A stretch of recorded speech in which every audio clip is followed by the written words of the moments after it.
how do you work with them through identifying that and going back to number one, then adopting that as part of their Mhm. micro habits?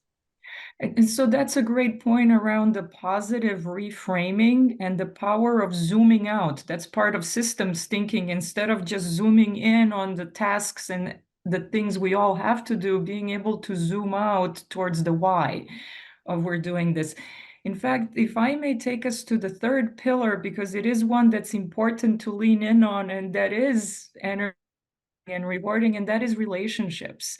Being able to put relationships first is part of that lean in that matters. And yet what I often find is that my results focused clients really need to refocus from those results to their relationships so that they can slow down in order to align their teams, slow down to really understand their stakeholders better and engage them for buy-in, and then ultimately build their brand of being trustworthy leaders. That's the reward of putting relationships first.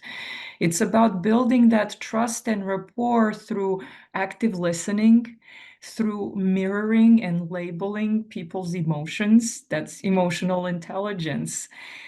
And then really being intentional about framing and mastering meaning through storytelling and connecting the dots for people. This goes way beyond sharing data and information. And we know that our brains are social, and that's how we connect, is through that meaning and storytelling. And ultimately, it's about leaders owning the responsibility to nurture people and their connections. That's part of the responsibility of being a leader in this new world.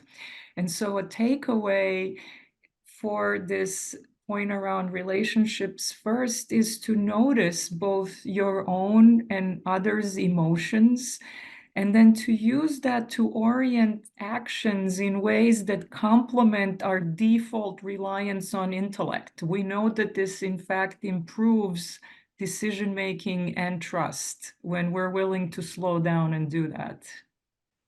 I love it. And before we move on to the next, there was something you said in there, and I've heard you talk on this before with building those relationships and rapport.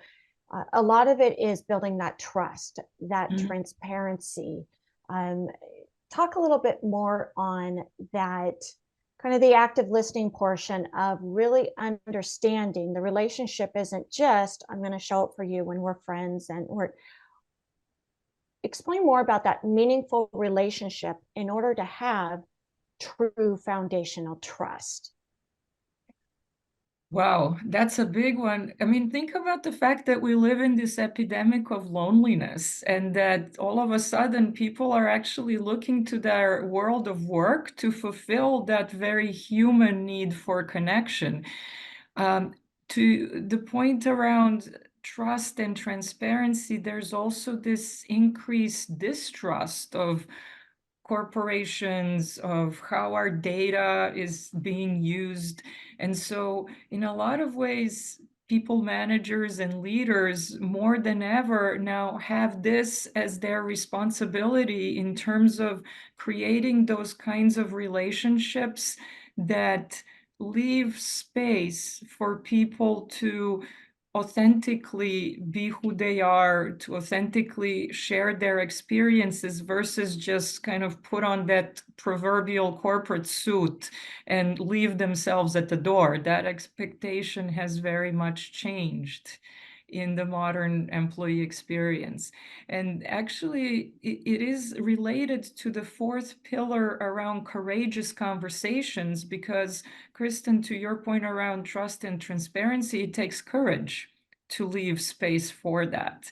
And what I often find with my very smart and driven clients is that sometimes they can avoid difficult conversations. And why would you do that? Well, not having the time, and realistically not wanting to deal with other people's reactions, which can get messy. And then ultimately, that does hurt trust and undermines productivity. And because productivity is now linked to inclusion and innovation. Some data on that front are that inclusive teams lead to 87% better decision making and 75% more innovation delivery. That's according to Korn Ferry. Or Amy Edmondson's work with the Google project Aristotle around psychological safety, which she now defines as permission for candor. We know that that permission for candor predicts team performance, innovation, learning, resilience, and yet those are those courageous conversations that require leaders to slow down and put the relationships first. And really, it's about identifying the right problems to solve and then showing curiosity to ask, is there a better way to do this? And then to listen and engage and empathize versus focusing on how to win or how to fix. That is that old corporate mindset. It's also about operating like an owner in the way in which we overcome obstacles and create buy-in so that there is a drive for accountability and for experimenting and then taking these insights in ways that optimize the choices and the next right moves. And so on this front, I would say the takeaway is to anticipate a challenging conversation. That goes back to that first pillar of being intentional, and yet now it's more in that relationship focus is to plan for and set the intention on how to create the space to listen and to be curious, to check in with people about how they feel and what they need for feeling supported, and then to show appreciation for that open dialogue. This, I in fact, will lead to those hardcore results around performance.